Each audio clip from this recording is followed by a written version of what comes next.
May narinig akong kwento na talagang nakapagpaisip sa akin kung ano ba talaga ang ibig sabihin ng pagiging mayaman. Pakinggan mo to.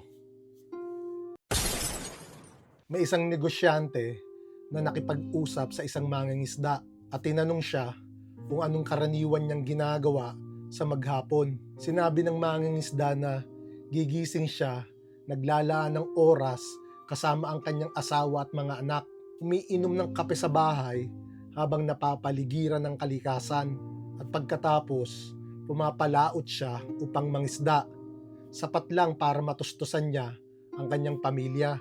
Sinabi ng negosyante na dapat siyang magtrabaho ng mas matagal, mag-ipon ng pera, mag-imbes, bumili ng maraming bangka, mag-hire ng mga tao at palaguin ng negosyo.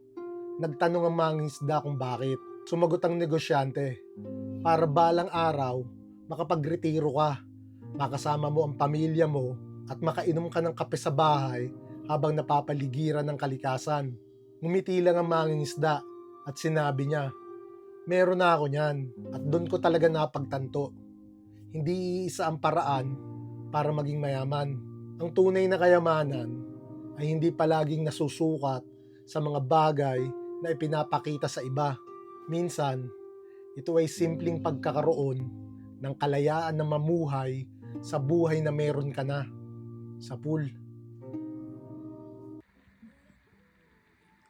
Sa pool.